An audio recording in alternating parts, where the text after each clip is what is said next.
Kasunod ng kontrobersya sa mga anomalya umano sa flood control projects, iginiit ni Department of Public Works and Highway Secretary Manuel Bonoan na hindi siya sangkot sa anumang katiwalian.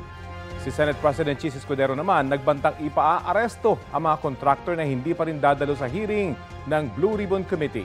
Narito ang report.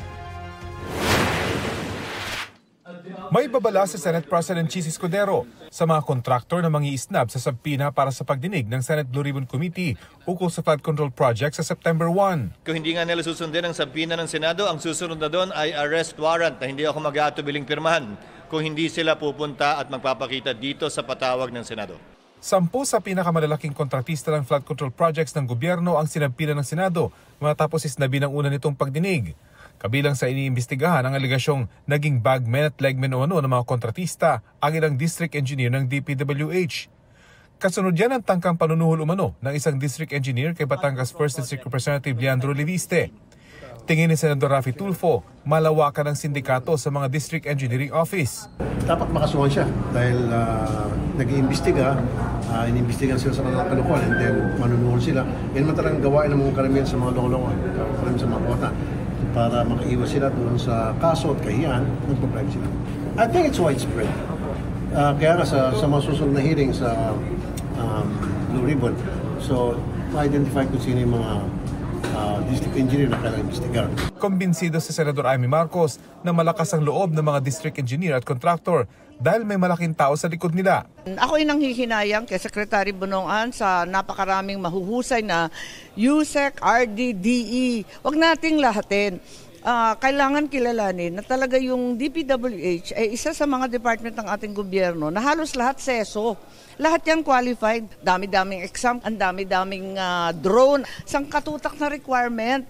Kaya magagaling sila. Kaya lang, pinapakialaman ng todo-todo ng mga politiko. Dagdag ni Senate Majority Leader Joel Villanueva. Wala dapat santuhin kung sino man ang involved dito. Senador, kongresista, etc. But we also look into the facts dapat. No? Merong katulad nung sa Bulacan na binisita ni Presidente, pati yung ghost projects, nasa NEP nasa National Expenditure Program. Ayon din kay House Infra Committee Co-Chairman Ted Ridon, hindi congressional insertion ang maanumalyo umanong proyektong sinita ni Pangulong Bongbong Marcos sa Baliwag, Bulacan. Batay sa pagsusuri niya sa National Expenditure Program o yung panukalang budget na isinumite ng ehekutibo sa Kongreso at sa General Appropriations Act, galing ang proyekto sa NEP. Marami po sa mga napuntahan po ng Pangulo ng Pilipinas, particular ho sa Bulacan, kahit po yung nasa Baguio, ay mga National Expenditure Program originated projects. Hindi po ito Congressional Initiative originated projects. So kasama po rito yung pong Ghost Project na supposedly ginawa po ng First Engineering District ng Bulacan through Sims Construction Trading. Sagot ng DPWH. We'll try to find out if this is correct. Maybe if it is NEP or initiated, we will try to find out.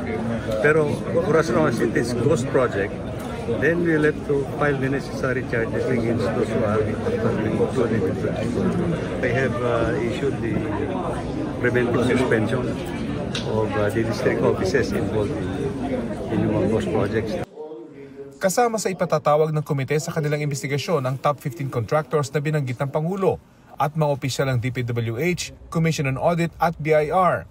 Ang COA, iniutos na ang inspection sa lahat ng flood control projects sa Bulacan mula January 1, 2022 hanggang July 31, 2025. Prioridad ang mga proyektong pinakaginastusan ng gobyerno. Ang BIR naman, magsasagawa ng tax fraud investigation sa mga kontraktor ng mga anomalya umanong proyekto. There should be criminal charges for ghost projects. If it's a 55 million project na pinera, di ba plunder na yun? Aabot ba ang sisi sa kalihim ng DPWH? We will see kung ano ho yung level ng kanya pong responsibility. Pero again, kung ina-admit niya halimbawa na meron pong failure to check at the level of the central office or at the level of the regional director, there is ultimate responsibility on the Secretary of the Department of Public Works and Highways. They'll have to establish my liability kung ano nangyayari po doon.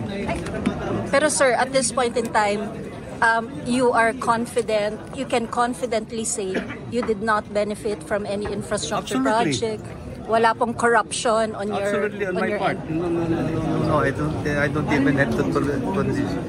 I don't tolerate this kind of attitude. That's why I'm filing all the charges against anybody who are involved actually in these ghost projects that have been discovered by the President. Rafi Tima nagbabalita para sa GMA Integrated News.